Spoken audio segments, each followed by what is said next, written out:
ونصلي على رسوله الكريم أما بعد فأعوذ بالله من الشيطان الرجيم بسم الله الرحمن الرحيم يا أيها الذين آمنوا إذا قيل لكم تفسحوا في المجالس فافسحوا يفسح الله لكم وإذا قيل انشزوا فانشزوا يرفع الله الذين آمنوا منكم والذين أوتوا العلم درجات والله بما تعملون خبير صدق الله مولانا العظيم رب اشرح لي صدري ويسر لي امري واحلل عقدة من لساني يفقهوا قولي اللهم صل على محمد وعلى ال محمد كما صليت على ابراهيم وعلى ال ابراهيم انك حميد مجيد. تاسو د سکول د دې سیشن نن رومبنه ورځ د چټیانو نه پس او تاسو دا موضوع چې دا دام ډیره مزیدار ده چې په معاشرتي اقدار څه پکار دي او د دې خبرې د شروع کېدو نه مخکې یو شرط په منو هغه شرط دا دی چې علم سړی زده کي که نه سبق باندې زده کي نو د هغې دوه ریزلټ ای یو ریزلټ یي عمل چې ته په هغې باندې عمل وکې او یو ریزلټ یي جدل چې ته په هغې باندې بحث وکې. کم خلق چې علم د دې لپاره زده کوي چې بیا په کلي کې باس وکړو او پلانې په کچکو دا بدقسمت دی او کم خلق چې په دې بنیاد باندې علم زده کوي چې موږ په عمل وکړو خپل دنیا او آخرت ښایسته کړو دا خوش قسمت دی. تاسو به حیران شئ چې یو حدیث ته ډېر خوږه الفاظ دي اذا اراد الله بعبده خیرا د کم سړي سره چې الله د خیر اراده وکړي فتح الله له باب العمل دا غد پاره د عمل دروازه کولاو کې ناغه اری خبره ته په دې بنیاد سوچ کوي چې په دې به عمل کوما او د کم سړی باندې چې خدای پاک د شر اراده وکي نو اغلق عليه باب العمل وفتح عليه باب الجدل د عمل دروازه په بند کی او هغه صرف باسونه کوي وی دی مولوی صاحب چې دا خبره کوله نو دی په خپله پې ولې عمل نه کوي دا جدل والی نو وی د ده زامن خو هلته کې چرس کی دی موږ ته خبرې کوي دا جدل والی نو هغې هلک ته ما هلکه ته مونځونه کم ځای کوې نو هغه ما ته وی زه اکثر مونځ کور کوم ما ولې وی دا مولوی صاحب مې نه دی خوښ ما څه چل دی پکې مړه وی چې ته خبرې کوې سړی پې پوهېږي وی چې هغه خبرې کوي سړی پې نه پوهېږي نو ما که زما په دې پوهېدی خو ته به مانځله جومات ته تلې وی ولې میں خزی صرف کور مونځ کوي نارینه همیشه په جومات کې مونځ کوي. نو دا جدل والا چې دی هر وخت صرف په دې بنیاد باندې خبرې ته غوږ دی چې دای داسې وي او دای داسې وي او دې ته نه ګوري چې یاره ماله په دې عمل پکار دی. نو تاسو به زما سره وعده کوئ چې موږ چې څه اورو نو عمل به پې کوو انشاءالله. نو کله یو خبره خو کلیر شوه دویمه خبره دا چې انسان چې دی که نه دا د مجبوري ده چې دی به یو ځای چا سره پاتې کېږي یوازې سړی تنګېږي. ستاسو په سکول کې که هیډ ماسټر صاحب یا پرنسپل صاحب له چا نه خفه شو او یو هلک ته وي چې هغې ګوټ کې یوازې کښېنه دی به دومره تنګ شي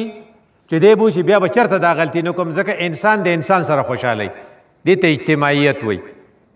او تاسو به دا غټ غټ خلق لیدلی و ښکلې ښکلې بنګلې رخ کړي خوا خوشي پرتی دا غټ سړی چې دی نه بار په بازار کې د یو دکاندار سره په یو بوجۍ ناسي ځکه وایي زه هلته تنګېږم. نو اجتماعیت د یو بل سره کوارډینیشن او د یو بل سره میکسینګ دا د انسان مجبوري ده. خو چې کله ته د ښو خلقو سره میکسینګ کې د اسمې راویږې بیا به خوشحاله او چې د خرابو خلقو سره میلاو شو بیا به خفه مې لکه دغه ځای ته ولې نه ځې وی مړه دا پلانې سړی کنزل کوي وی زوام چې دا مخ مې وله نه لیدې وی په لاسنیوه کې تلی وم او وی ما ته یې وی چې ته جولا یې او د جولاګانو لاسنیوې لرالې نو دا ولې خرابه خبره هغه ته وکړه نو د هغه د هغې ځای نه ړه موټ شو. نو زما ستا دپاره پکار ده چې موږ هغې مجلس ته ځو چې په هغې کې خوشحاله یو دا دار سړي دا شوقي چې زه په هغې ځای کې به یم چې هلته زه خوشحاله یم.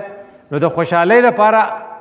الله چې کوم ډایرکشنز ورکړي په قرآن کې او بیا په حدیث کې نو بیا به ته تاریان شي چې خدای پاک دوره وړو وړو خبرو تم فکر دی.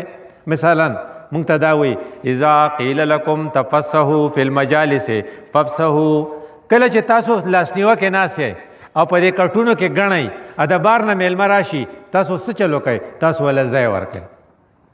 نه نه راځه دلته کښېنه بل وایي راځه دلته کښېنه په بعضې علاقو کې خلق دا چل نه کوي نو سړی یو خوا بل خوا ګوري چې کوم ځای کښېنم هلکه وایي عجیبه خلق دی نه چاته خیرعلي وایي نه چاله ځای ورکوي دا قرآن تا ته ویلی دي چې ته څوک راشي نوی سړی نو وړقېږه ورته نو رسول الله صلی الله علیه وسلم یو سړي ته وړقېد وی راځه دلته کښېنه نو حضرت ورته وی چې په ځای کې لساعتن جی ځای ارت دی تاسو مړه کېږئ هغه وی نه ارت پئ خو چې کوم سړی راشي نو په ناسې دا حق دی چې هغه ورته وړقېږي نو ستاسو د کلاس ته چې درشي پخوا موږ په ډیسکونو ناست یو ته په ډیسک باندې داسې ارت کښېنې او بل پې کښېنې وی لکه ښه ارت کښېنه چې بل هلک د سره کښېنني دا د قرآن دغه خلاف شوه د قرآن دغه دا دی چې که تاسو دوه کسه په ډیسک ناست نو که تاسو نږدې شوئ نو دریم پکې هم راځي نو اذا قیل لکم تفسحوا فی المجالس فافسحوا دا ګوره مجلس قانون تا ته ښیي نو بیا تا ته وایي کله کله یي په دې لاسنیوه کې دا خبره ډېره لکه ډېر شي خلک را روان دی او ته دلته ناست د کټ نه پاسې نه زه ته وامه بس دی ته ځه ته وایې نه لا ناست یم نو دا نور به زه کوم ځای کښېنوم ځای خو یې نشته نو قرآن دې ته هم فکر دی نو اذا قیل لکم انشزوا فانشزوا کله چې راته وایي چې پاسئ نو بیا پاسئ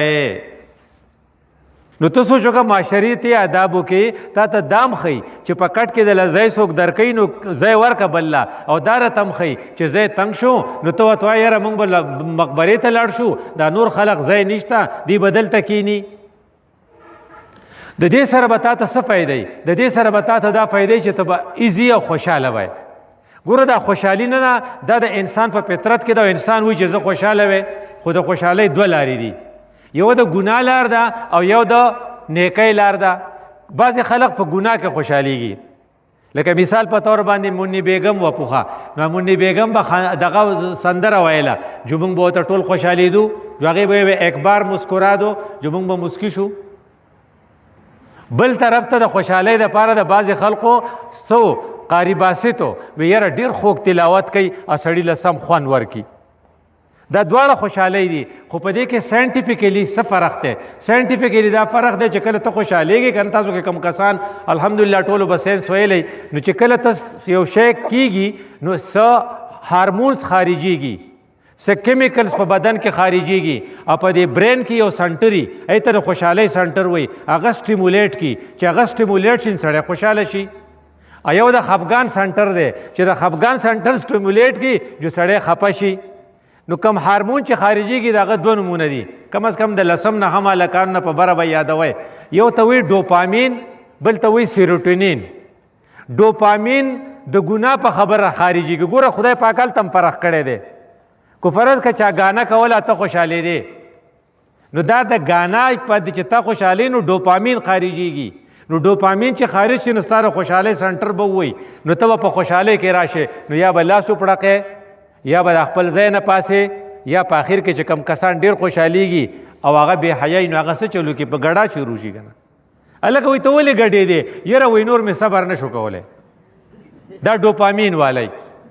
نو ته به وایې لکه پلانی ښه سړی دی هغه وایي ما لیدلی دی په ګډا باندې په پلاني ځای کې ګډېدو دا د ډوپامین نه مجبوره و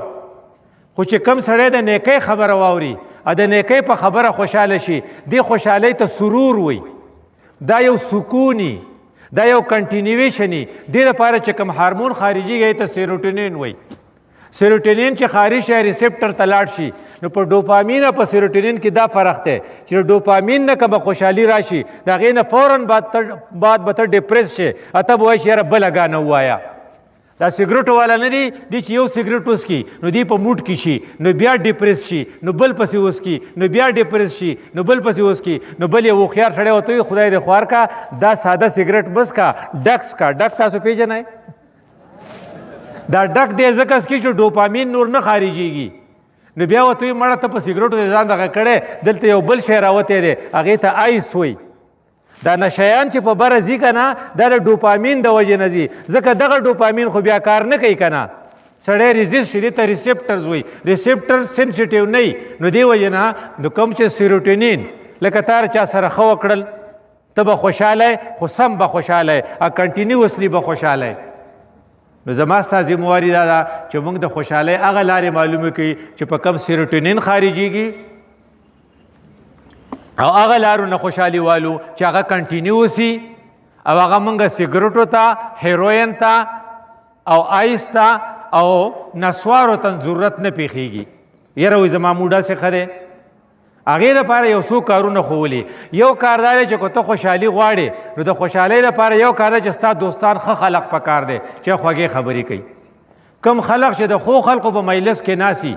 ان ستا رومیټ ښه دی ستا کلاس پیلو ښه دی ستا ډسک پیلو ښه دی نو تا ته به سرور حاصلیږي او بیا به ته کنټینیوسلی په سکون کې. خو که هغه نشه یي یا هغه جوارګري یا هغه کنزلماري نو بیا به ته هر وخت بې سکونه یې. نو ړومبنی کار چې دی هغه ما تاله پکار دي چې مونږ د خوشحالۍ دپاره هغه د ښو دوستانو انتخاب وکړو. دویم دا چې بل سړی چې خوشحاله شي نو ته پې ډېر خوشحاله شه نو دا خوشحالي ډېر دا خوی ډېر ښه خوي. لکه که تا په میټرک کې ډېرې نمبرې وانغستې